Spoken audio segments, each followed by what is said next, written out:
kurikulum merdeka yang ada sekarang itu disampaikan kepada Nana. Jadi kurikulum merdeka ya untuk kelas misalnya sekolah SMK pusat unggulan ini itu sifatnya pencegahan. Kenapa pencegahan? Diberikan pemahaman kepada anak-anak bahwa seperti ini loh kurikulum yang berlaku di sini, supaya dia betul-betul mengikutinya. Itu pencegahan.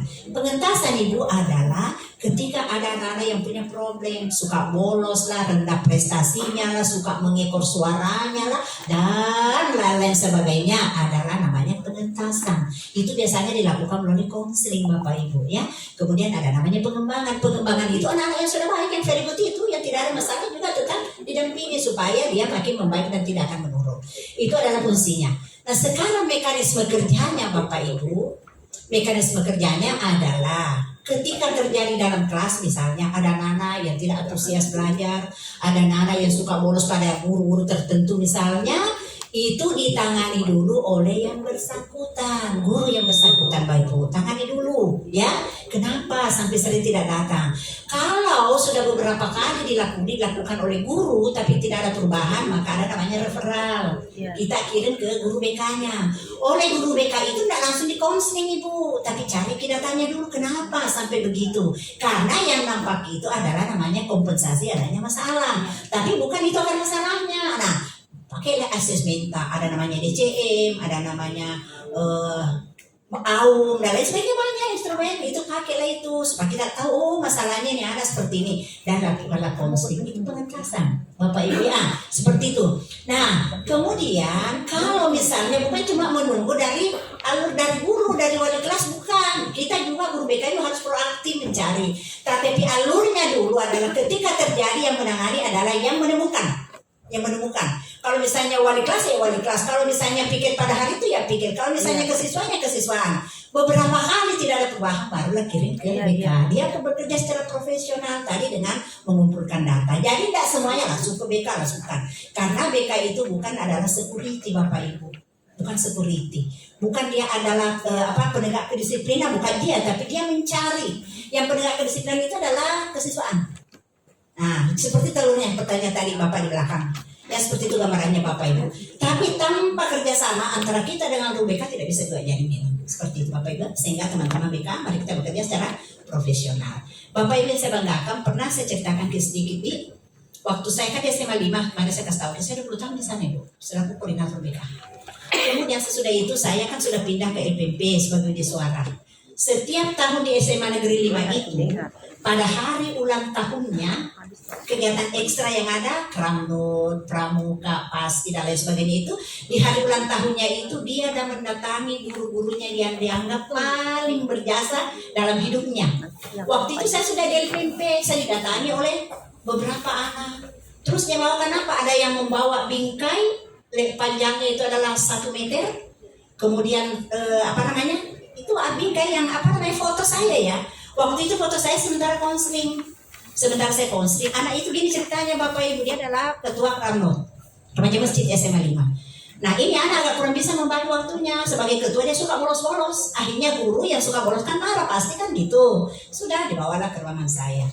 Setiap guru yang datang, anak itu ditonjol, memang tong ini nakal, apa guna-gunamu sebagai ketua Kramnut. Datang lagi guru yang satu, ditonjol lagi kepalanya, apa guna-gunamu, masa kau ketua Kramnut, tahu bagus ibadahmu baru begitu kok. Datang dia, saya begitu lagi, saya diangkat. Sudah itu, sudah saya tanya teman-teman, bagaimana Bapak Ibu? Sudah, kalau sudah saya akan ambil alih. Oke, sudah, selesai. Sudah, gurunya sudah ya, kita kerjasama ya Bu, Bapak, oke, sudah. Saya konseling itu anak. Kalimat per kalimat yang saya sampaikan, saya bilang begini, singkat cerita, kamu bukan anak yang nakal, bukan. Kamu ada lagi mencari potensi dirimu, nak. Lagi mencari karakteristik identitas dirimu, itu cari sekarang. Tidak ada yang nakal. Dan semua anak punya potensi untuk berubah. Silakan coba begini. Pokoknya kalimat per kalimat itulah yang dia rekam.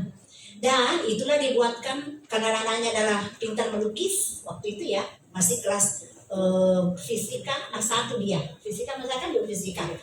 Di situlah dia tulis. Kemudian di kalimatnya itu, kalimat saya itu dia tulis di bawah dengan gaya saya kalau ngomong seperti itu. Saya tanya, maksudnya apa nak? Bu, kalau bukan karena ibu saya tidak seperti, maksudmu apa? Ini memang kita ada kesepakatan dengan semua organisasi yang ada di sekolahnya kita memberikan cenderamata kepada orang-orang yang berjasa betul dalam hidupnya kita, yang bisa membantu kita. Itulah saya datang ke sini. Apa peran saya? Saya bilang, saya lupa kan, saya nggak tahu, saya lupa. Ini Bu, pernah konseling kalimatnya Ibu ini semua dia tulis di situ, bawa foto saya Ibu. Saya nangis waktu itu. Itu anak sekarang dia sudah sekretaris di Kabupaten Luwu. Di Luwu dia sekarang waktu itu anak. Ya Allah, saya kenapa dibilang Ibu? Betul tidak memberikan nilai Ibu, tapi kalimat per kalimat yang keluar dari mulutnya itu terngiang di telingaku, membuat saya sadar waktu itu bagaimana saya mengatur waktuku untuk kegiatan ekstraku dan kegiatan belajarku. Saya lakukan pelan-pelan dengan kerjasama dengan guru, bahwa tolong dibantu karena merubah sikap itu tidak semudah membalik telapak tangan ya. Akhirnya terjadi waktu itu berubah itu anak. Itulah ceritanya Bapak Ibu ya. Jadi seperti itu gambarannya teman-teman BK bekerja kita secara profesional. Oke, saya mulai seperti itu. Tadi pertanyaannya Pak Haya itu mungkin sudah sama dengan Pak Budi tadi, bahwa alurnya itu Bapak Ibu tidak semuanya ke BK. Kasihan BK kalau begitu Bapak Ibu. Tidak semuanya langsung BK, tetapi siapapun yang menemui pada situ, penegakan hukum dulu, oleh guru oke, oleh wali kelas oke, oleh kesiswaan oke, oleh piket oke. Tidak berubah, kirim ke BK. Tolong dicari jalan keluarnya. Tolong dicari akar masalahnya, kenapa sampai anak tidak bisa berubah. Maka bekerjalah guru BK secara benar. Gunakan ke assessment, jangan langsung konseling. Kalau langsung konseling itu kan nasihat Bapak Ibu. Bedakan konseling dengan nasihat. Konseling itu bukan nasihat. Walaupun ujung-ujungnya nanti kalau miring caranya dan tidak benar caranya mengambil keputusan, barulah kita kasih nasihat. Tapi sesungguhnya konseling itu bukan nasihat Bapak Ibu. Biarkan dengan komunikasi terbuka, dia sendiri yang mencari jalan keluarnya, apa yang akan dilakukan, bagaimana melakukannya. Dengan contoh tadi yang saya tahu, kalau begitu insya Allah saya akan berusaha bagaimana cara saya mengatur kegiatan ekstraku juga jalan sebagai ketua kan dia, dan kegiatan belajarku juga tetap jalan, tidak seperti sekarang ini. Memang saya bingung Ibu apa yang saya melakukan, karena itu sekretarisku tuh begini-begini apa semua darah kerjanya saya semuanya. Nah, saya akan berusaha. Nah, itulah tadi jalan keluarnya tulisannya, bahwa dia akan mengatur supaya kegiatan ekstranya tetap jalan dan ini juga belajarnya tidak ada yang tertinggal seperti itu. Itulah konselingnya seperti itu Bapak Ibu. Baik, kita kembali ke sini dulu. Kita kembali kepada apa yang kita mau sampaikan pada hari ini. Jadi Bapak Ibu, implementasi kurikulum merdeka dalam bimbingan dan konseling ya, yang kita bicarakan. Apa sih perannya guru BK? Mari kita sama-sama melihat. Ini nggak usah, kemarin kita sudah kenalkan. Iya. Interupsi Bu sedikit Bu. Mari itu. Ya, kenapa Pak Budi interupsi? Silakan Pak, singkat ya. Ya, yang satu tadi Bu, jam kosong Bu. Oh ya, jam kosong itu karena begini teman-teman BK. Yang dulu kita ceritakan Kak. Kalau dulu itu saya larang guru BK untuk mengganti dengan membawa materi yang ditinggalkan yang tidak ada gurunya. Saya beri kesempatan masuk di kelas mengganti, tapi bukan mengawasi, tetapi sampaikan informasi-informasi tentang dari contohnya cara-cara belajar, bagaimana pergaulan bebas, bagaimana bahaya narkoba, bagaimana perkawinan dini dan lain sebagainya. Silahkan kosong kelas, silahkan masuk, tapi isi dengan materimu BK tentang tadi fungsi pencegahan Ibu. Itu yang dia bahas. Tapi kalau menjaga kayak pikir tak, dan contoh itu tidak profesional itu, selarang. Ya, tapi caranya bikin RPP tak. Apa yang kita melakukan dengan mengisi jam kosong itu kan kesempatan. Apalagi sekarang ini tidak ada jamnya BK, tidak ada jamnya BK. Dan assessment kita melakukan bagaimana caranya melakukan assessment kalau tidak ada jam tak. Nah, pandai-pandai lah melihat di mana ada kelas yang kosong. Tapi jangan kita menjaga. Isi materi tak, isi program kerja apa yang kita melakukan dengan yang fungsinya adalah pencegahan dengan melalui layanan klasikal. Bapak Ibu ya, melalui layanan klasikal namanya. Masuk di kelas, berikan informasi, bikin juga slide-nya supaya lebih menarik, bikin atau ambil video-video ditayangkan sama anak-anak seperti itu gambarannya Pak ya. Tapi menjaga bukan pekerjaannya. Maaf. Ya, oke Pak Budi. Terima kasih. Sudah Pak, nanti lagi. Sebentar lagi. Nanti lagi ya, saya beri kesempatan berngomong. Kita lanjut dulu. Ya, jadi Bapak Ibu setelah mengikuti sesi ini, Bapak Ibu semuanya tahu peran dan fungsi BK di sekolah. Desain layanan BK jadi sama dengan guru mata pelajaran. Ada juga program kerjanya, ada juga modul-modulnya, ada juga program tahunannya dan seterusnya. Modul layanan BK ya, itu yang kita, dan bagaimana pola kerja sama antara guru mata pelajaran dengan guru BK. Oke? Ini peran dan fungsi layanan BK dalam kurikulum Merdeka. Karena sekarang kita ada pada kurikulum Merdeka, Bapak Ibu semua, teman bimbingan dan konseling, menjelaskan konsep asesmen siswa. Kemarin saya jelaskan bahwa di BK itu adalah ban data namanya. Ban pusat penampungan ya, ban data. Nah, data yang dibutuhkan satu diantaranya oleh guru. Ketika akan menyusun modul ajar, alangkah baiknya kalau sudah ada kita tahu karakteristiknya anak-anak. Sebentar kita akan praktek Bapak Ibu. Kemudian desain layanan BK dan peluang dan tantangannya BK. Cuma yang jadi masalah sekarang karena Bapak Ibu tidak ada jamnya BK dikasih khusus. Dulu kan ada 1 JP. Ini sekarang tidak ada Bapak Ibu. Jadi harus teman-teman BK pandai-pandai melihat peluang. Di mana tadi oleh teman mengatakan kalau kelas kosong isi makin di situ, tapi jangan kita menjaga. Tapi lakukan apa yang harusnya kita lakukan. Oke, baik. Nah, fakta di lapangan Bapak Ibu bahwa bukan mata pelajaran. Jadi bimbingan dan konseling itu bukan mata pelajaran, tapi dia adalah layanan namanya. Ya, jadi jangan dituntut dia untuk mengajar, bukan, karena memang dia tidak mengajar, dia memberikan pelayanan, ya, memberikan pelayanan. Kemudian assessment adalah kebutuhan.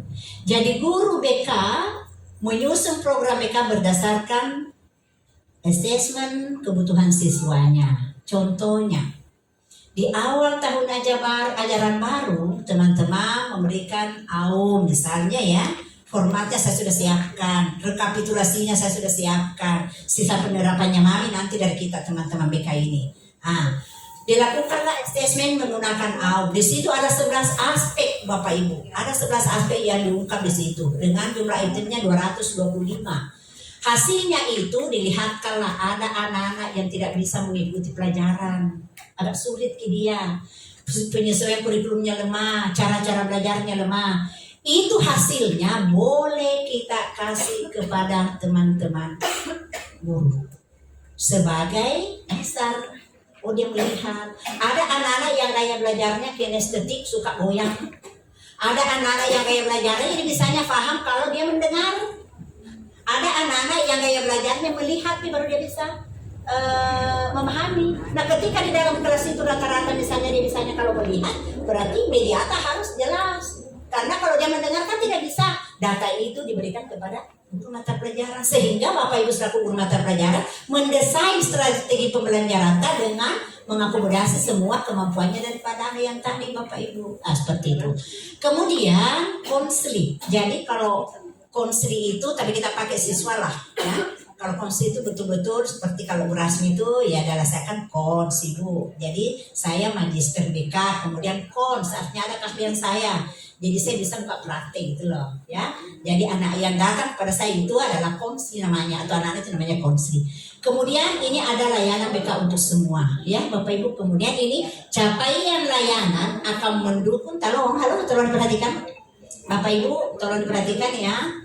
Capaian layanan akan mendukung optimalisasi capaian pembelajaran yang diampu oleh guru mata pelajaran. Capaian layanan yang dilakukan oleh teman-teman itu akan mendukung capaian pembelajaran yang Bapak lakukan. Contoh saya kasih. Setiap anak kalau dia punya problem pasti tidak bisa belajar dengan tenang itu Bapak Ibu. Dia duduk merenung, prestasinya rendah, kan bingung Ki. Nah itulah yang dibantukan oleh guru BK. Bagaimana caranya supaya yang tadinya suka mendiam di pojok-pojok sana, orang pada keluar main-main, dia masih aja tinggal duduk sendiri. Ketika guru mengajar, yang lainnya sudah mengatakan bagaimana, sudah paham? Yang lainnya mengatakan sudah Bu. Terus yang satunya dengan terbata-bata mengatakan belum Bu. Nah kan gitu. Oleh temannya yang lain buliin temannya lain. Apanya aku tidak mengerti. Nah itu kan gitu Bapak Ibu. Itulah peranan dibantu oleh teman. Kalau terjadi seperti itu, kita dekati dulu. Sesudah itu tidak perlahan. Jadi harus ada kerjasama. Tapi kalau pekerjaan itu semua diberikan kepada BK yang berkelahi lah, yang bajunya di luar lah, kapan dia bisa bekerja secara profesional? Tapi lagi-lagi teman BK, tolong bekerja secara profesional. Bikin program. Saya dulu tuh masih desa 55 Bu, saya merubah di sana itu. Setiap ada persoalan, tolong BK. Guru tidak ada, tolong diganti di sana. Oleh Bapak pimpinan saya, Pak Gusti itu. Ganti BK, tolong diganti. Ada di sana kelas kosong. Ada mulanya saya terbawa arus Bu. Tapi saya berpikir, kapan saya bisa pekerjaanku kalau bisa kerja? Apa yang saya lakukan Ibu? Setiap hari saya print out apa jurnal kegiatan sehari-hari saya. Tapi saya sudah bikin program memang. RP itu saya sudah bikin Ibu lengkap. Kemudian saya taruh di atas meja aku, ada kacanya, ditindis oleh kaca. Hari ini tanggal 5 September misalnya, yang saya melakukan adalah dari jam 7.30 sampai jam 8 konsultasi dengan orang tua, karena orang itu saya panggil.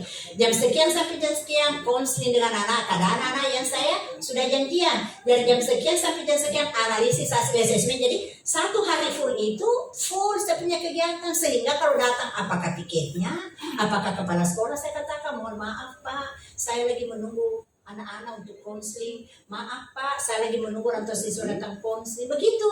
Jadi tapi kita tidak bisa juga melawan arus, tidak melakukan tanpa alasan. Alasannya itu adalah karena memang jelas apa yang saya melakukan pada hari itu. Sudah beberapa kali datang piket kah kepala sekolah atau apa, bangkanya ini mengerti, jangan. Mereka itu sana full kegiatannya. Jadi betul-betul akhirnya kita bekerja secara profesional dengan yang tadi itu di atas meja. Seperti itu gambarannya Bapak Ibu ya. Kemudian lanjut, TABE. Bimbingan dan konseling itu mendengarkan dengan hati. Mendidik juga adalah dengan hati Bapak Ibu. Kemudian BK peduli siswa. Jadi kalau memang ada orang yang tidak suka kalau ada permasalahan, jangan jadi guru BK. Tidak cocok itu. Tidak cocok. Kita harus punya empati. Seorang guru BK harus punya rasa empati yang tinggi. Bukan kita membela, bukan. Hati-hati Bapak Ibu ya. Tolong diperhatikan. Hati-hati. Pekerjaan BK itu bukan membela, tetapi mencarikan jalan keluar supaya anak itu bisa teratasi masalahnya, sehingga dia bisa belajar dengan baik. Itu loh, bukan membela. Jadi jangan ada asumsi bahwa mereka itu lagi bela anak-anak. Bukan begitu, bukan. Olehnya itu terapkan dulu pencegahan, pemahaman, baru pengentasan, baru pengembangan. Jangan sampai anak bermasalah yang dilayani. Seperti itu gambarannya. Kemudian posisi BK sebagian dari bagian internal dari pendidikan.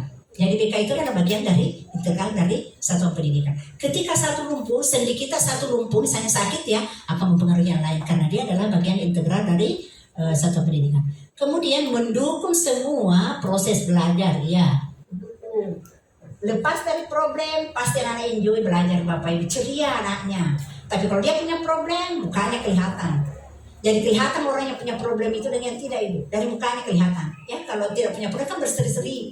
Kemudian untuk dapat bersinergi, halo buat teman-teman guru mata pelajaran, untuk dapat bersinergi dan berkolaboratif bersama guru mapel untuk membantu proses pembelajaran. Jadi bersinergi, kerjasama, berkolaborasi Bapak Ibu. Setelah misalnya BK sudah mencari jalan keluarnya, terapi yang diputuskan oleh anak tadi disampaikan kepada guru BK supaya tabe Bu setelah saya konseling, contoh ya, ternyata anak ini dia kurang perhatian. Mamanya, bapaknya itu bergen hongki misalnya. Jadi anak itu kurang perhatian. Jadi kalau misalnya tolong dimastikan perhatiannya, minimal ditegur ya. Itu satu sudah pola kerjasama lainnya itu Bu. Jangan Kiko dong BK sudah melakukan tapi kita datang mau ke sedeng, jangan, tidak boleh. Baru datang lagi, jangan. Tapi itu teman BK menyampaikan kepada teman guru, berkolaborasi namanya Bu. Oleh teman guru, marilah kita menjadi seorang pendidik yang mendidik kita berat memang. Itu tadi mendidik. Oh iya, bagaimana? Apa kabarmu hari ini? Baik Maki. Oh iya Bu, saya sudah baik. Ketika anak-anak diperhatikan, pasti kan dia suka sama kita. Dekat, bukan suka ya. Dia dekat untuk mau mengikuti pelajarannya kita. Tapi kalau selalu kita tonjok dia, selalu konotasinya adalah di hati, pasti dia makin menjauh Bapak Ibu. Tapi perubahan yang sedikit pun yang terjadi pada anak itu, mari kita berikan reinforcement. Kita kasih penguatan, bagus. Kemarin saya melihat absensimu nakku 5 dalam 2 minggu ini. Tapi setelah saya mati, alhamdulillah ada perubahan. Dari 5 sekarang sisa 2 mau ikut darahmu. Dari mana Kina? Kan gitu betul. Lambat laun dia akan berubah karena semua orang Bapak Ibu punya potensi untuk berubah. Semua orang mau berubah. Tidak ada orang yang menjelek Bu. Tidak ada orang yang mau tidak baik. Semuanya mau baik. Cuma caranya kodong ya seperti itu. Baik. Nah, Bapak Ibu saya banggakan, guru BK berperan dalam pencapaian profil belajar Pancasila. Kalau kemarin Bapak Ibu sudah membahas tentang CP, dijabarkan ke dalam TP, dari TP dibuatlah ATP-nya, dari ATP-nya dibuatlah modul ajarnya, didesainlah asesmennya. Guru BK juga seperti itu Bapak Ibu, tapi dia namanya adalah CL, capaian layanan, ya bukan CP tapi capaian layanan. Ini tidak usah saya jelaskan karena kita sama-sama sudah tahu. Nah, tapi Bapak Ibu, karena BK itu bukan kognitif pencapaiannya, Bu. Dia memang lebih pada sikap mental yang diperbaiki, sehingga harapannya adalah kemandirian. Anak-anak bebas dari problem-problem yang harusnya yang dihadapi untuk dia tidak merasakan seperti itu, sehingga wilayah perkembangannya ini berdasarkan dari hasil penelitian Bapak Bida, para psikolog, pakar-pakar pendidikan psikolog itu mengatakan bahwa inilah wilayah perkembangannya anak-anak Bapak Ibu ya, landasan hidup religinya. Nah, landasan hidup religi ini kalau kita kaitkan dengan 6 dimensi yang mau dicapai pada profil Pancasila itu adalah berimpakt, ya. Nah, kemudian landasan perilaku etis, berakhlak mulia. Inilah gak usah saya jelaskan satu persatu di sini, tetapi sesungguhnya yang menjadi sasaran atau tujuan yang ingin dicapai dalam pelaksanaan IBN dan KOST itu adalah memandirikan. Mandiri dalam segala hal, mandiri untuk mengatasi masalahnya, mandiri untuk belajar dengan baik, mandiri untuk mengerjakan tugas-tugasnya di sekolah. Semua itu adalah yang menjadi harapan BK ketika dia melakukan bimbingan dalam KOST. Kemudian Bapak Ibu, tapi bagi teman-teman yang belum punya mungkin ya, atau bagi teman-teman yang lain yang mau melihat seperti apa, itu ini adanya pada permen berapa ya? Yang tentang CP itu yang ada juga kita semua CP-nya. 056 ya Pak? 56 kalau saya tidak salah ingat. Di sini pada halaman 439 Bapak Ibu, di situlah adanya CL. CL tak capaian layanan. Jadi ketika nanti Ibu misalnya mau menyusun ATP-nya, menyusun TP-nya, menyusun modul layanan tak, kita lihat di sini bergerak ke sini. Halaman 439 Pak sampai 449 di situ SMA dengan SMK. Ya, buat teman-teman BK. Dasarnya nanti di situ. Kemudian, nih tadi kita lihat pelaksanaan layanan BK pada setiap jenjang memiliki arah dan tujuan sesuai tugas perkembangan. Tugas perkembangan tadi itu saya perlihatkan yang dirumuskan dalam bentuk capaian layanan. Ini ada 11 aspek perkembangan ya. Religius, etis, emosi, intelektual, tanggung jawab. Inilah Bapak Ibu yang akan dikembangkan oleh guru-guru BK melalui 4 aktivitas. Ada namanya peminatan, ada namanya layanan responsif, ada namanya layanan pendukung, ada 4 Bapak Ibu ya di situ. Oke.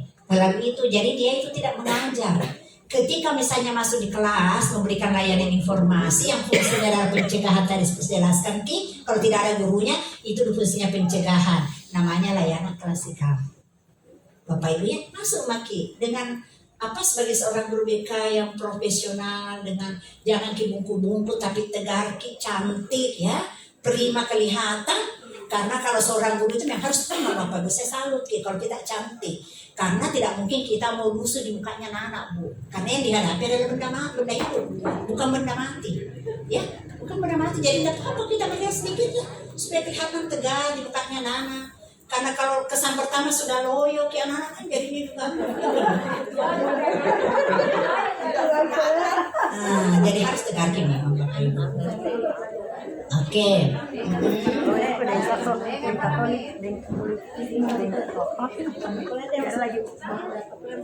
Jadi seorang kalau kita itu menghadapi yang pekerjaannya kita menghadapi benda hidup, memang kita harus bersih. Harus. Iya, sedikit aja lah, sedikit ya. Seperti semuanya kan berhias ya Bu, harus kita bersih sedikit supaya segar kelihatan kita. Nah, jadi Bapak Ibu di dalam melakukan bimbingan dan konseling itu ada 4 bidang yang dikembangkan. Ada namanya bidang pribadi, kepribadiannya anak-anak. Ada namanya bidang sosial, aspek sosialnya. Ada namanya adalah bidang belajar. Ada namanya bidang karir. Nah, untuk di SMK Bapak Ibu teman-teman guru BK itu kita lebih beratnya, lebih fokusnya pada karir. Nah, seperti apa yang kita lakukan di awal tahun ajaran baru, karena di SMK sekarang itu kan di tahun pertama belum konsentrasi keahlian ya Pak. Sudah. Konsentrasi keahlian atau masih kompetensi keahlian? Tapi belum kepada salah satu. Sudah langsung nih. Sudah langsung. Bukannya bahwa 1 tahun itu dulu dia berada pada satu. Tidak langsung. Nah, itu berarti harus menjadi pemikirannya Bapak bagaimana caranya supaya mereka diarahkan sesuai dengan bakat minatnya dia. Oh sudah, oke baik. Ya, jadi Bapak Ibu sekali lagi saya katakan bahwa untuk SMK itu lebih pada bagaimana kita membantu anak-anak itu untuk mandiri, memutuskan salah satu program keahlian atau jurusan ya yang dia harus tekuni, kemudian bagaimana caranya supaya dia itu punya keahlian, kompetensi sehingga nanti dia keluar dan memutuskan bahwa haruskah lanjut atau haruskah bekerja atau harus berwirausaha. Itu kan titik penekanannya kita selalu ke kewirausahaan tanpa melupakan 3 aspek yang lain. Karena 3 aspek itu tidak aspek kebekerjaan itu, karir tadi itu tidak bisa berkembang dengan baik ketika tidak didukung dengan aspek yang lain. Dengan contoh, ada anak-anak yang kurang bagus aspek sosialnya Bapak Ibu, tidak bisa bergaul, itu kan mempengaruhi banget, sangat mempengaruhi aktivitas belajarnya ketika sosialnya, pribadinya tidak bagus ya, seperti itu. Apalagi yang namanya bidang belajar. Ada anak-anak yang kalah kelihatan untuk belajar, dan pada umumnya biasanya anak-anak SMK itu kecuali ada beberapa persen ya yang memang mau ke kejuruan karena memang maunya dia, bukan karena ditolak di sekolah umum ya. Ada lah orang anak-anak kita orang tuanya memang kita ke SMK saja kan gitu ya. Tapi ada juga yang memang barangkali tidak diterima di umum, dia sehingga boleh saja volume belajarnya atau minat belajarnya turun, rendah, karena itu tadi agak kecewa atau apa. Dari situlah peranannya kita guru BK dengan bersama dengan guru bagaimana membantu anak itu untuk bisa belajar dengan baik. Dengan caranya adalah kita harus tahu seperti apa karakteristiknya dia, cara belajarnya bagaimana, apakah dia mampu mengikuti pelajaran dengan baik selama ini, kan perlu kita tahu, sehingga nanti ketika proses pembelajaran kita lakukan itu tadi saya katakan sudah mengerti. Tapi di sini ada beberapa pada gilirannya kita guru itu lihat kenapa kesulitannya begini anak, karena dia adalah punya hak untuk mendapatkan pendidikan yang sama dengan yang lain. Oke Bapak Ibu, nah ini dia tapi ini 4 bidang layanan BK, 11 aspek perkembangan dikembangkan dari tugas perkembangan fase E dan fase F, umumnya berada pada kelas 1, 11 dan kelas 12 yang sama di kita punya. Jadi umumnya anak-anak yang berada pada anak-anak SMK itu kelas 10, 11, 12 itu adalah mereka berada pada fase E dan fase F dengan tugas-tugas perkembangan yang sebentar saya akan perlihatkan Bapak Ibu. Nah, layanan BK untuk SMK fokus pada peserta didik memiliki keputusan karir yang tepat. Cuma kendalanya kita sekarang untuk mengarahkan, menjuruskan anak-anak ke salah satu jurusan yang sesuai dengan bakat, kemampuan, dan minatnya itu tidak dilakukan. Karena kan begitu masuk mereka kan sudah ada rencana-rencana jurusan apa yang dipilih. Padahal yang paling bagus itu Bapak Ibu kalau kita tahu kecerdasannya, kita tahu bakatnya. Kecerdasan dan bakat Bapak itu bawaan dari lahir, intelijensi bawa dari lahir, bakat dibawa dari lahir, minat dipengaruhi dari lingkungan. Nah sekarang yang kita lakukan itu hanya minatnya, bakatnya tidak, karena kita tidak ungkap, karena tidak sembarang orang bisa mengungkap itu. Dia harus melalui tes psikologi Bapak Ibu baru mengungkap bakat dan kecerdasannya. Sedangkan yang selama ini kita lakukan lebih pada minatnya. Padahal minat itu dipengaruhi oleh lingkungan. Contoh, jurusan apa yang paling laris di sini Bapak Ibu? Yang paling anak-anak gemari? TKJ berarti kesehatan ya. Nah, ada pertimbangannya. Kalau itu mungkin boleh saja secepatnya dapat kerja. Karena ini belum semua orang masih kurang ini alumninya misalnya, maka itulah yang dia pilih. Itu kan namanya minat Bapak Ibu. Itu namanya pengaruh minat, tapi bukan bakat. Kalau bakat itu adalah memang bawaan dari lahir. Nah, melekat. Saya berikan contoh. Ini contoh ya supaya kita bisa terinspirasi. Di rumah itu anak saya itu ada 5 Bapak Ibu. Suami saya itu orang teknik. Halo. Ini buat inspirasi tadi buat kita semua bahwa begitu pentingnya kita mengerahkan anak-anak sesuai dengan bakat, minat dan kemampuannya di dalam memilih salah satu jurusan. Saya punya suami itu adalah orang teknik Bapak Ibu. Kalau saya orang IPS. Kalau dari segi kecerdasan saya superior, cerdas. Bapaknya juga begitu, dia cerdas. Tapi bakat bapaknya itu adalah dia orang teknik. Kalau saya orang IPS. Bukan berarti saya tidak bisa belajar matematika, bisa saya tapi lambat baru bisa mengerti. Ya, karena memang bakat saya dari situ dan sangat membosankan. Pelajaran itu sangat membosankan bagi saya. Tapi bagi orang yang berbakat ini, dia suka. Nah, memang itu makanan kalian ini menurut dia ya, tapi tidak terjadi. Nah, apa yang saya mau sampaikan di sini pengalaman adalah 5 anak saya itu ternyata ikut bapaknya. Bapaknya dia kalah Kak Bapak Ibu ceritanya. Bapaknya semua orang teknik dia. Saya arahkan bagaimana anak jadi dokter makin ini, tidak suka karena mangga, tidak bisa Kak lihat darah. Pokoknya saya tidak bisa dokter itu tidak ada telepon bangun lagi bla bla bla. Pokoknya tidak ada mau. Anak pertama tidak mau, sudah tidak mau. Akhirnya dia memilih jurusan teknik di UGM Bapak Ibu, di UGM. Alhamdulillah karena memang bakatnya, intelijensinya juga agak menunggak sedikit, tapi tidak seperti ibunya pun tidak terlalu cerdas, biasa-biasa sih. Nah, karena bakatnya menunjang, dia lulus di UGM, keluar dengan cum laude. Karena, dengarkan dulu, karena apa? Memang bakatnya di situ. Pelajaran fisika, kimia, matematika, dia suka. Dia suka itu pelajaran Bapak. Ini anak pertama. Anak yang kedua juga teknik dia, lulus di Telkom, lulusnya juga di di Kementerian Keuangan yang ikatan dinas itu Pak ya, langsung kerja kan, lulus juga di situ. Sudah itu yang kedua itu, tapi alhamdulillah sekarang diam. Yang ketiga juga orang teknik Bu, teknik semua, tidak ada yang ikut PS dong. Saya aja jadi dokter kina ada deh, tidak cuma nanti cari kaki dokter dia bilang. Nanti saya cari kaki dokter, karena saya itu dengan anak gak bersahabat tuh. Saya orangnya apa ya? Tapi pada saya tegas, tapi dia itu dekat sama saya. Ayo deh, nanti saya cari ke dokter nama nanti tak dokter nanti. Karena saya kasihan gak dengar anak ketiga yang kita ada untuk jadi dokter tidak ada yang mau. Sudah, anak ini alumni dari SMA 17, dia adanya di ITS Surabaya. ITS yang sama-sama kita tahu ada 5 perguruan tinggi yang ternama di Indonesia kan, jadi UGM, keuangan dengan ITS. Orang teknik keluar dengan cum laude Ibu, cum laude juga dia keluar karena bakatnya di situ. Anak keempat itu jadi IPB. IPB teknik juga diambil, ya, tapi belinya pertanian karena IPB kan, sudah dia S2-nya di Sapporo di Jepang. Karena ditunjang dengan tadi, dia keluar dengan cum laude Ibu dari IPB itu. Dia adalah alumni terbagusnya, alumni terbaiknya IPB angkatannya dia. Kayak itu tadi tidak terlalu cerdas, tapi memang bakat minatnya sudah ditunjang di situ. Itu anak keempat. Anak bungsu saya dari IPB, teknik lingkungan, teknik lingkungan. Dia keluarnya cum laude juga. Itu seperti itu. Apa yang terjadi karena tadi itu, ketika kita berbakat, minat mempengaruhi. Kalau berbakat makin ikut minat karena memang itu bawaannya dari lahir. Pelajaran IP itu memang dia suka. Kalau dikasih PDD menghafal sampai setengah mati, tidak bisa kan di situ.